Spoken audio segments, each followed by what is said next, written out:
Welcome to bird media. నేను మీ Pawan Krishnamurthy. Driver Subrahmanya హత్య కేసులో కీలక మలుపు చోటు చేసుకుంది. సాక్షులను ప్రభావితం చేయడానికి ప్రయత్నించారు అన్న ఆరోపణల మీద ఎమ్మెల్సీ అనంతబాబును పోలీసులు రాజమండ్రి కోర్టు పరిసరాల్లో అరెస్ట్ చేశారు. ఇప్పటికే ఈ కేసులో బెయిల్పై ఉన్న ఆయన సాక్షుల్ని బెదిరించడం, లంచం ఆఫర్లు ఇవ్వడం వంటి ఆరోపణలతో కొత్తగా మరో కేసు ఎదుర్కొంటున్నారు. గత 3 రోజులుగా పోలీసులకి చిక్కకుండా తప్పించుకుంటూ తిరిగిన ఆయన్ని చివరికి పక్కా సమాచారంతో అదుపులోకి తీసుకున్నారు పోలీసులు. ఈ వ్యవహారంలో మరో కీలక అంశం కూడా వెలుగులోకి వచ్చింది.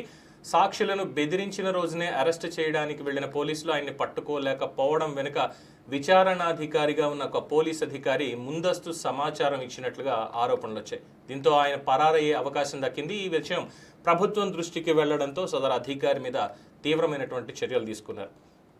విధుల్లో అలసత్వం మాత్రమే కాకుండా నిందితుడికి సహకరించినట్టుగా భావించి ఆ అధికారిని తక్షణమే వీఆర్కి పంపించారు.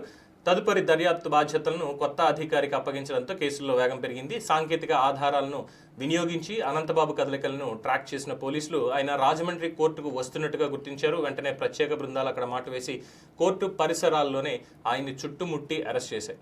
దర్యాప్తులో భాగంగా సాక్షులను ప్రభావితం చేసేందుకు ఆయన నలుగురికి ఒక్కొక్కరికి 3 లక్షల రూపాయల చొప్పున ఆఫర్ ఇచ్చినట్టుగా ప్రాథమిక ఆధారాలు కూడా లభించాయి.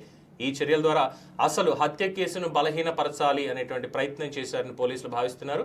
ప్రస్తుతం ఆయన్ని మరింత విచారణ కోసం రహస్య ప్రదేశానికి తరలించినట్టుగా సమాచారం అందుతోంది.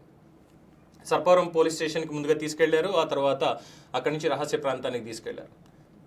సో పోలీసుల్లోనే గతంలో చెప్పినట్టుగా పోలీసుల్లోనే ఆయనకి సమాచారం ఇచ్చేటువంటి వ్యవస్థను ముందు నుంచే పెట్టుకున్నారు. అంటే వ్యవస్థలు ఎంతగా దిగజారిపోయి పనిచేస్తున్నాయి అందులో ఉన్నటువంటి వాళ్ళు కొంతమంది దీంతో కూడా అర్థమవుతుంది. అలాగే ఇంకొక ఖైదీ కూడా మనం ఎవడ తప్పించుకుపోయేట క్యాబ్ డ్రైవర్లని ఇబ్బంది పెట్టినటువంటి వాడు, వాళ్ళకు అక్కడ కూడా పోలీసులే చాలా పకడ్బందీగా మొత్తం అంతా కూడా మేనేజ్ చేశారు అన్నటువంటి ఆరోపణలు కూడా బలంగా వినిపిస్తున్నాయి.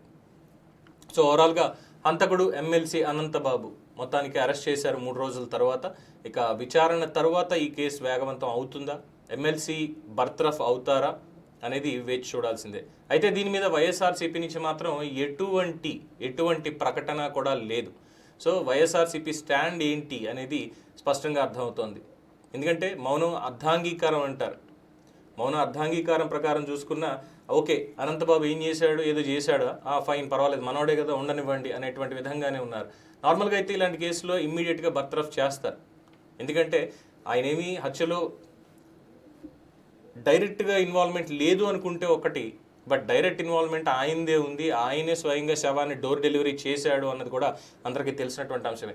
మరి ఈ విషయంలో చైర్మన్ మోషన్ రాజ్ ఎందుకు చర్యలు తీసుకోలేకపోతున్నారు? అలాగే వైఎస్ఆర్సీపీ పార్టీ పేరుకి మాత్రమే సస్పెండ్ చేసింది తప్ప పూర్తిగా పార్టీ నుంచి తొలగించలేదు అన్నది కూడా తెలుస్తున్నటువంటి అంశం.